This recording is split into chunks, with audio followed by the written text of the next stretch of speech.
Hello बच्चों, let's see the question.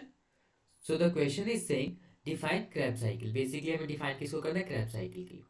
अगर basically बात करें, so what could be the key concept here?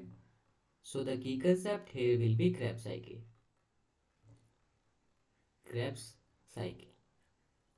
Krebs cycle basically हमारी जो स्टडी किसने करी थी, वो हैंस क्रैब ने करी थी, और किसमें? फ्लाइट मसल्स ऑफ पिजन में सबसे पहले लाइक स्टडी करी थी. अगर हम बात करें कहाँ होती है, it is basically taking place in the matrix of mitochondria. Matrix of mitochondria. Mitochondria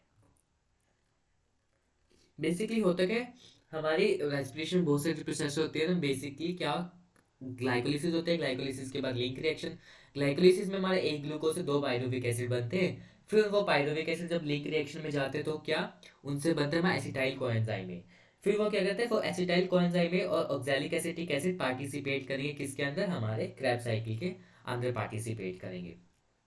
and then they पूरी वो एक साइकिल चलेगी. पहले मैट्रिक्स यहाँ पे लिखते हैं. क्रेब्स साइकिल की बात करो तो सबसे पहले क्या होगा, हमारा ऑक्सैलिक एसिटिक एसिड होगा. सबसे पहले Krebs cycle oxalic acetic acid, oxalic acetic acid combine करेगा एसिटाइल कोएंजाइम ए के साथ. एसिटाइल कोएंजाइम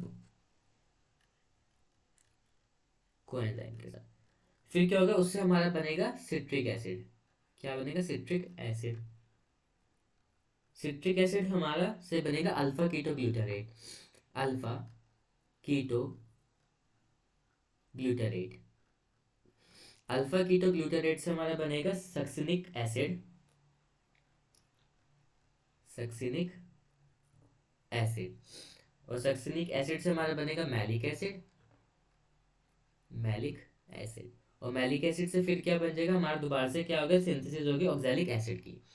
मीनवाइल क्या होता है, there will be formation of some product और एन एलिमिनेशन आल्सो. जब हमारा सिट्रिक एसिड से, सिट्रिक एसिड 6 कार्बन का है, इसमें से क्या होगा, एक CO2 डिकार्बोक्सिलेशन होगी और अल्फा कीटोग्लूटारेट 5 कार्बन का बच जाएगा. यहाँ पे क्या होगा, जो हमारा NAD प्लस है वो किस में बदल जाएगा, this will converted into NADH plus H positive में. जब हमारा अल्फा कीटोग्लूटारेट बनेगा तो क्या होगा, डिकार्बोक्सिलेशन होगा सबसे पहली बात. साथ में क्या होगा, सिंथेसिस होगा GDP से, क्या बन जाएगी, GTP बन जाएगी. There will be synthesis of 1 ATP over here.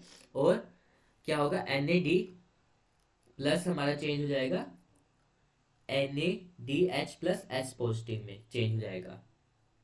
अब बात करें, सक्सिनिक एसिड यहाँ पे 4 कार्बन का रहेगा. सक्सिनिक एसिड से जब मैलिक एसिड बनेगा तब हमारा जो FAD पॉजिटिव है वो किस में चेंज होगा, FADH2 में चेंज हो जाएगा. और मैलिक एसिड से ऑक्सैलिक एसिड बनेगा तो NAD प्लस किस में चेंज होएगा, NADH plus NADH plus plus you can write it over NADH plus H positive में चेंज हो जाएगा. So this is like the Krebs cycle. अगर हम बात करें आउटपुट में हमें क्या क्या मिलता है, ATP की फॉर्म में बात करें आउटपुट में, देखो हमें 3 NADH प्लस H पॉजिटिव मिल रहा है. साथ में एक FADH2 मिल रहा है और एक GTP मिल रहा है. ATP की बात करें, एक NAD जब ETS होगी, इलेक्ट्रॉन ट्रांसपोर्ट सिस्टम चलेगा, चेंज होगी, तो एक NADH प्लस H पॉजिटिव से मिलते हैं कितने, 3. तो 3 से कितने मिल जाएंगे, 9.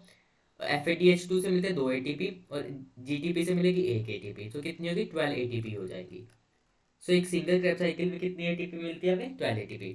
बट क्या होता है, हमारे ग्लूकोज से 2 पाइरुविक एसिड मिलते हैं, तो 2 बार एक ग्लूकोज से 2 बार क्रेब्स साइकिल होते हैं, तो उसमें कितनी मिल जाएगी, एक ग्लूकोज से 24 ATP.